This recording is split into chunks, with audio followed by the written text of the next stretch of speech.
you ride on board with Nolan Siegel in the NTT data machine here for McLaren. And obviously, first time we have now come to a street circuit with the new hybrid. Made its debut 2 races ago at Mid-Ohio. For the road course, we had our first oval sample of it last weekend in Iowa. And now, as you see, the hybrid status down here in the corner of the pylon gives you an indication right now, recharging, deploying at Nolan's discretion when he wants to on the front straight. I want to just draw attention real quick. We've talked about it the last few weekends, but again, we're just so impressed with the ingenuity here from the McLaren engineers. That mimics for the driver what we see here in the hybrid status. So it goes down as our graphic goes down. It just is an easy reference for the driver to see where their hybrid charge, their state of charge or SOC sits.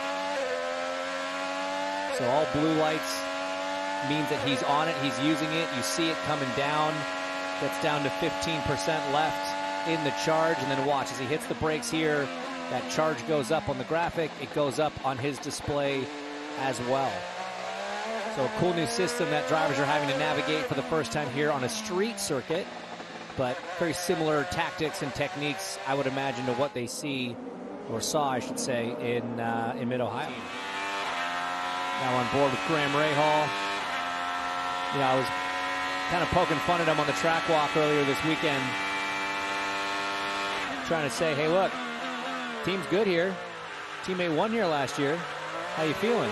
And he, like Christian, was quick to point out, hey, look, we weren't actually that good here until that qualifying session that was a little bit mixed. So he's hoping that they've made some improvements on their street course package in general.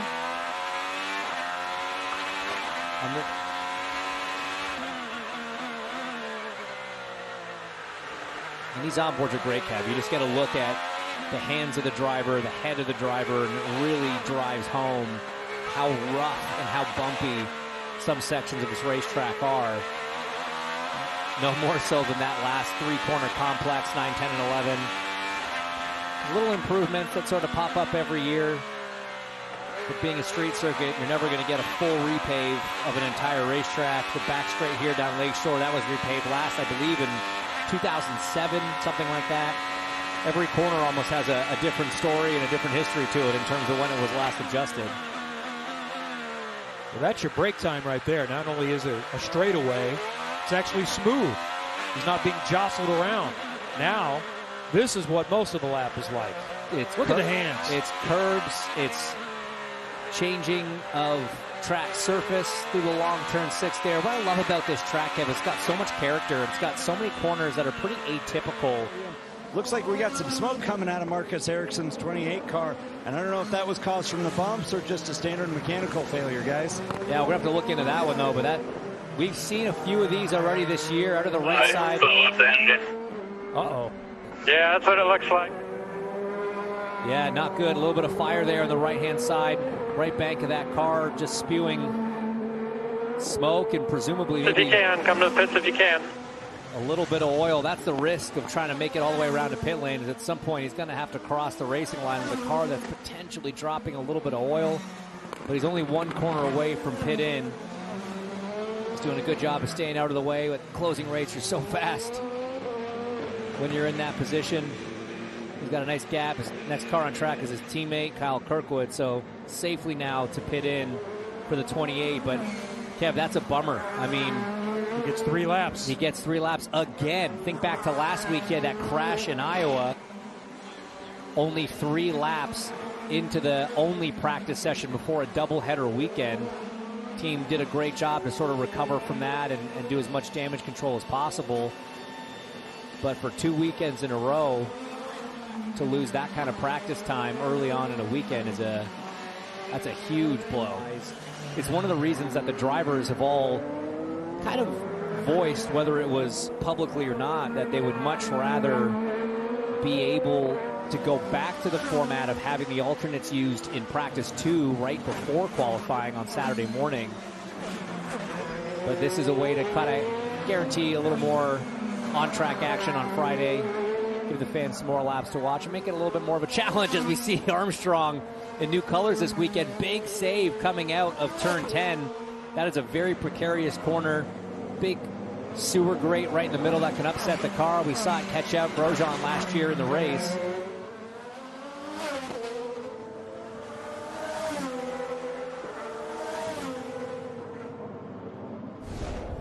Let's take another look at this.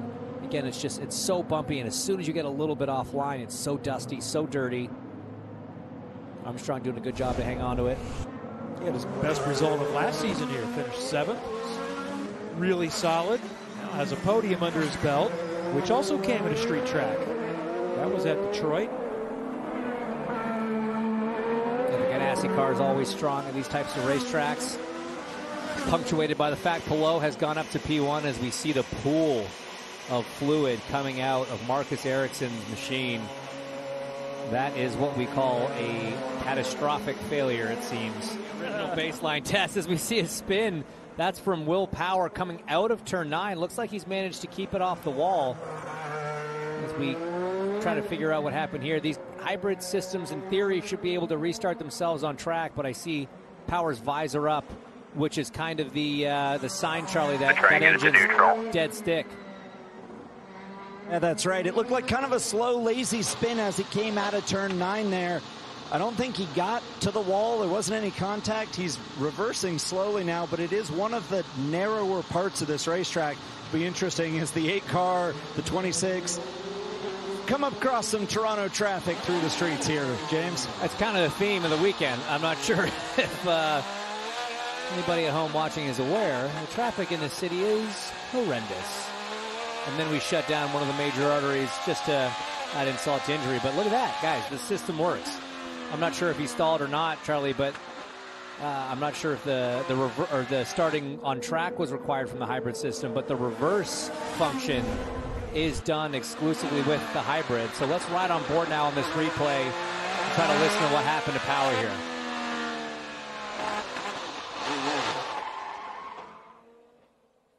So, yeah, I mean, interesting spin. Maybe a little bit of a bump upset it. It was pretty late in the corner. But, again, we hear it. To do it as we see one of the Juncos Hollinger cars, that's Agustin Canapino on the exit of turn 8. Again, looks like he managed to avoid any contact.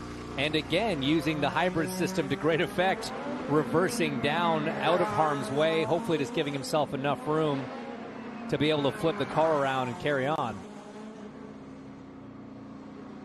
Look at that. Plenty of room. So he may have kept it running the entire time. Yeah, he may have. But for Will Power, that saved us, what? Just red flag?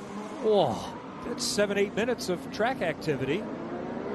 That was a lucky break from Canapino. Weird. It's not just... Whoa, Kiffin Simpson with a nice heads-up move there to avoid that accident. How about Hunter McElroy's first time in an IndyCar is 20th out of 27 cars. First time on an IndyCar weekend. He did get a day at Mid-Ohio after the Mid-Ohio race, but I believe that's it. I don't think he's ever done another IndyCar test.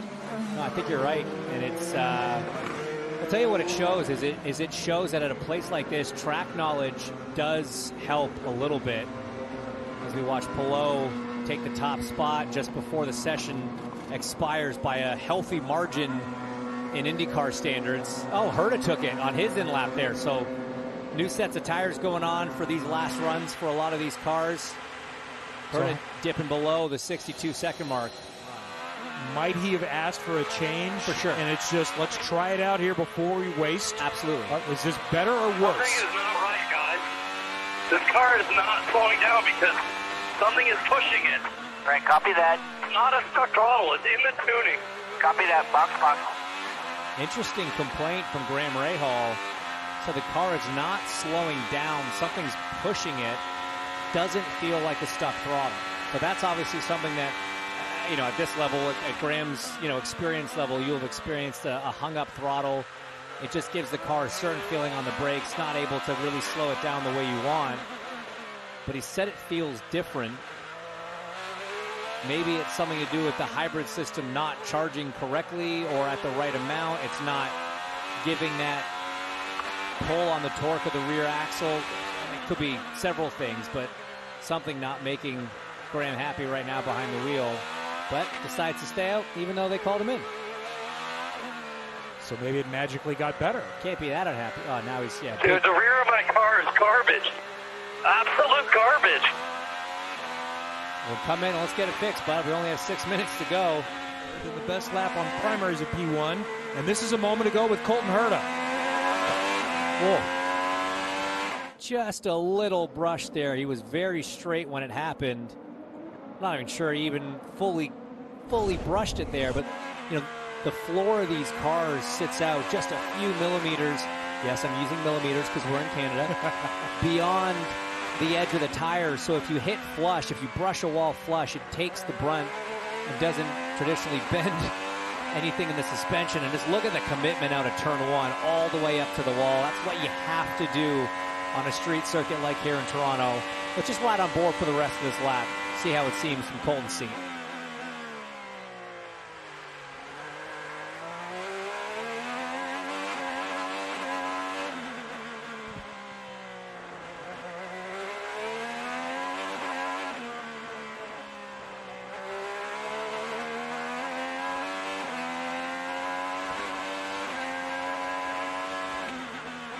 Looks pretty quick, guys. Looks pretty quick. Battling just a little bit of understeer, but that's almost the sort of balance that you want on a street circuit. You really don't want the rear stepping out. You need the car to rotate, but you also just need it to be consistent so you can have confidence throwing it in with a lot of speed. Just a moment ago with Graham Rahal with a lockup. So I don't know if he ever did pit. If he did, it was a quick pit because he has gone quicker. Yeah, he's done 7 laps.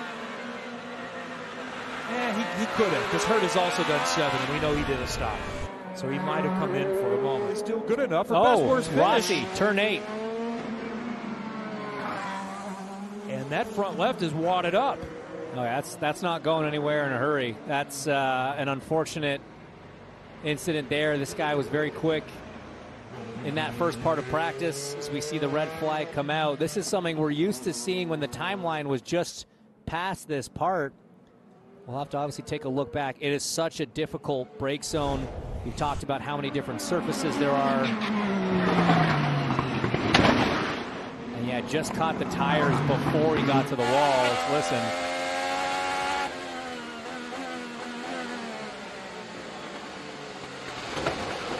That was strange. He was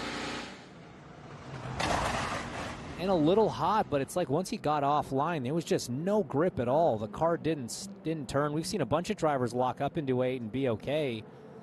But even just being that half car with, you see how dirty and dusty it is offline there. Such a small error with such big consequences for the 7 team. Kind of holding his wrist there. Might have had his thumb snap back a little bit. And he's taking a second, composing himself. That's always the big concern here. Anytime you catch, you can see blood, I think. Right in the corner of his hand. Between his thumb and his forefinger. I think you're right. So I shouldn't speculate, but I thought I saw something there. Unless that's just shadows. So you just watch that wrist, watch that hand. Yeah, see, that's the thing. He wasn't able to get his hands off the wheel. He was just trying to hang on to it. Wasn't sure he was going to clip the tire barrier or not. Yeah, he was trying to save it until the very last second. Somebody just went on the runoff right ahead of him. And that is Hunter McElroy. In the same corner, turn 8, as Rossi had his incident. I've seen a few drivers in the runoff there, so even with the improvements to turn 8, still proving to be a bit of a difficult corner for these drivers to navigate. And another one, turn 8, car 8, Linus Lundqvist, big into the wall. Certainly another red flag, and again, this is what's really going to make it difficult for this second group, because everyone out there on alternates, the clock will not stop this time around. So they're not going to have a lap. I don't think they're getting back out at this point. This will take at least 5 minutes to get. Well, here's the thing. In practice, as the red flag comes out, they may give them one-time They lap. could give them one-time lap. But let's just take a look here. Almost identical. Almost identical. Just a little bit wide at the apex, and there's just no grip. The wheels aren't even locked. It's just the car's not turning. It's bumping a little bit, but you see he's not locked up. There's just absolutely no grip. And just look at how much dust there is on the racetrack. Again, reminding everybody, half of this track was 2 feet underwater just a few days ago, and that has obviously left a lot of dust and debris around the track. All right, there's the debrief from Hunter McElroy. He's an IndyCar driver now. He's gotten through a session, and here are the results. This is combined. So this is the 45-minute session, and then these 2-minute sessions. Colton Herta was fastest on the primaries. He was fastest on the alternates. And you know what's great about that is looking back to last year's times, fast was Kyle Kirkwood at a 1:08. So only 0.2 of a second off with the hybrid system. Added weight, but added power. I mean, 0.2 is within, a reasonable margin of error. It could just be track conditions. So it looks like we're right on pace with what we've seen before, which is great to see. Santino Ferrucci there, P6, ahead of championship leader Palou. Rossi with the accident, and then two Penske's rounding out the top 10. But remember, they were in Group 2, so I think they're quicker than that. Marcus Armstrong in P3 also stood out. Same thing for Power in 15th. I think they've got more pace than that. Quiet day from Pato O'Ward. Yeah. Didn't really talk about him much on the racetrack. Surprised he's as far back as he is. He was in that first group, so he would have had an opportunity on his alternate tires. Potentially some issue there on the 5 car as we see that final page with the drivers that will round out, including Marcus Ericsson, who was unable to complete more than just 3 laps on the session.